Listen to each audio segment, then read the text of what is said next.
నిజమైన నాయకుడు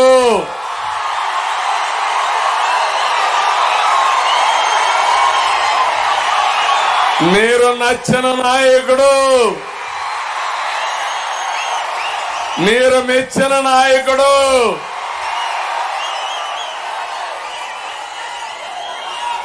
ఇద్దరం కలిసి వచ్చామంటే ఇంకా మీరు చూడండి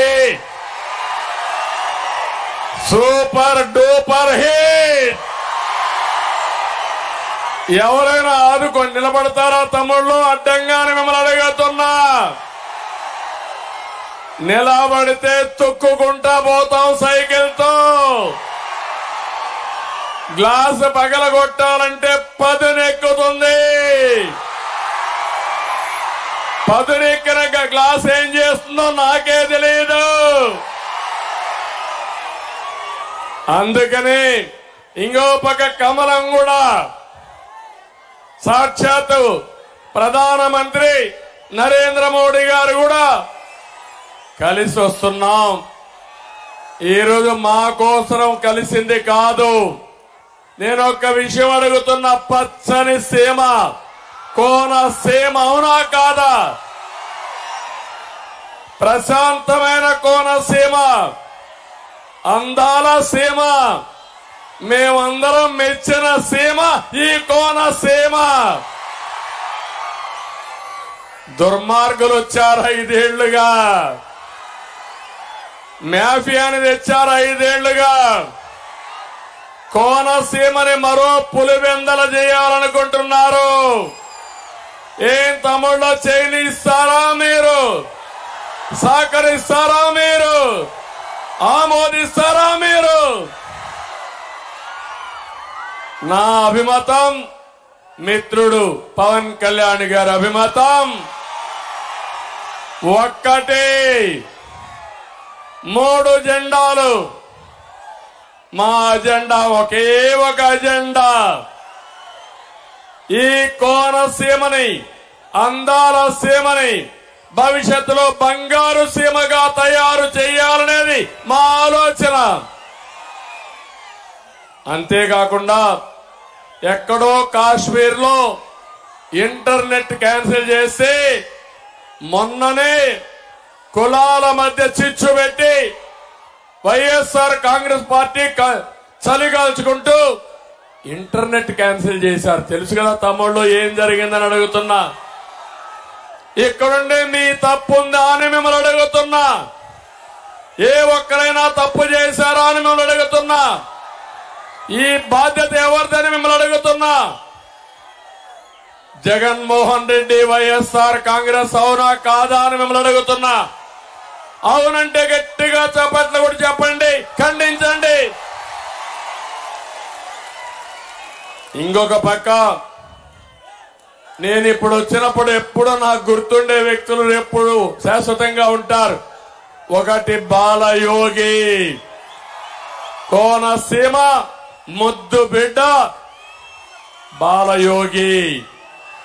బాలయోగిని ఎప్పుడూ నేను మర్చిపోలేను.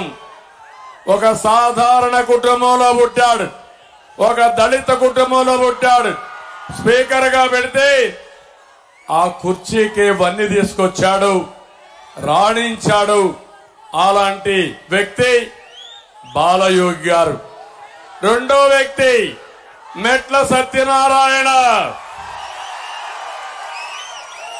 ఎన్టీ రామారావు గారు పార్టీ పెడితే మొట్టమొదటిసారిగా పార్టీలో చేరి పార్టీ జెండా మోసిన వ్యక్తి, చనిపోయే వరకు పార్టీ జెండా మోసిన వ్యక్తి.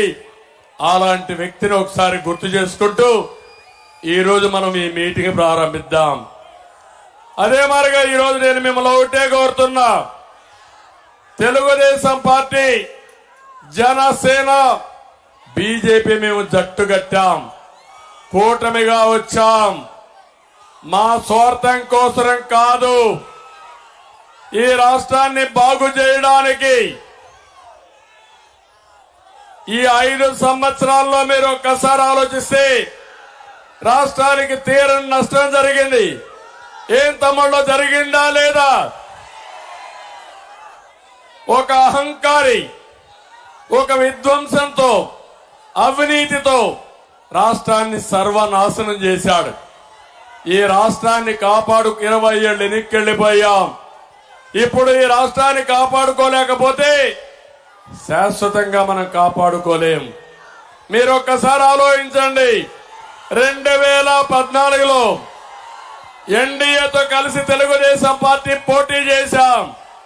పవన్ కళ్యాణ్ గారు సమాజం కోసం పోటీ చేయకుండా మమ్మల్ని ఆశీర్వదించాడు, సహకరించాడు. ఈస్ట్ గోదావరి, వెస్ట్ గోదావరి జిల్లాలో స్వీప్ చేశాం. అన్ని సీట్లు మనమే గెలిచాం. ఈ రోజు నేను ఒకటే చెప్తున్నా, మీ యొక్క అభిమానం చూస్తున్నా. పిల్లలు, తమ్ముళ్ళు చూశాను, టీనేజర్స్ అయితే ఆకాశానికే ఎగురుతున్నారు. ఎప్పుడూ చూడని ఉత్సాహం మా ఆడబిడ్డల్లో. మళ్ళా మంచి రోజులు వస్తాయని మాకు మంగళారతులు ఇచ్చారు మా ఆడబిడ్డలు. మీ ఆశలు నెరవేర్చే బాధ్యత మాది. ఒకప్పుడు మేము అలయన్స్ పెట్టుకున్నప్పుడు ఏదైతే బైఫర్కేషన్ యాక్ట్ లో ఉండే అన్ని తీసుకొచ్చాం. 11 విద్యా సంస్థలు తీసుకొచ్చాం.